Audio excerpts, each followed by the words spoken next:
Long story short, I was in the store getting ready to buy a candy bar and they told me it was $2. I said, what? Last time I bought a candy bar was 50 cents. So I told the clerk, I'm gonna make my candy bar. So here we are. Let's get started.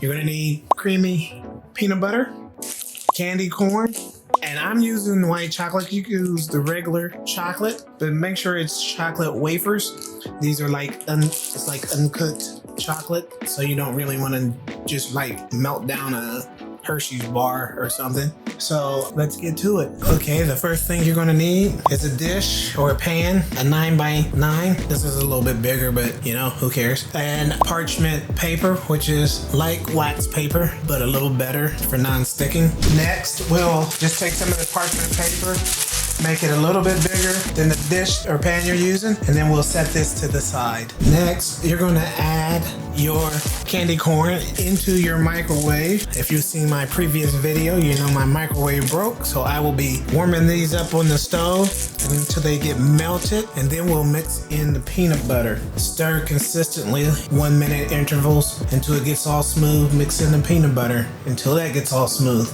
Of course, you only need about 18 ounces of the candy corn, and the bag here has 22 ounces, which leaves a little bit left over for some nibbling while you wait for your candy bars to get done. While we're waiting for the caramel corn to start to melt, we're gonna mix this peanut butter. I put it in a bowl so I could get it all stirred up so it can blend in real quick. You might want to do that too, but yours will cook faster if you're using the microwave, so just don't let it overcook. Stir it up consistently. How are you coming along with it?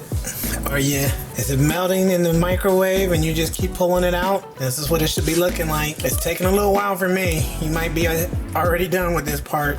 Okay, once you get it all melted, you're ready to put it on your sheet. Remember, your pan is underneath, and you put it on top of this. That parchment paper, like wax paper. If you don't have parchment paper, use wax paper. But once we've spread this on the paper, it'll be easier we're gonna cut them and dip them into the chocolate, and it'll be easier to pull them off the paper if you have a parchment paper. So just make sure it's all well melted and then put it on your pan. Okay, once you've transferred your mixture onto your pan, we're gonna put this in the refrigerator for 1 hour. And I got a little crazy here, made one just into a little ball, so we'll see how that turns out. So put this into the oven for 1 hour, and then we'll focus on melting the chocolate. While we wait for the base of the candy bar to firm up in the refrigerator, we're going to use this chocolate and start to melt that so it's ready. Make sure it's bark. Even if it's chocolate, it'll be bark. And then or wafers, if you got wafers. This is just anywho. Let's get this melted.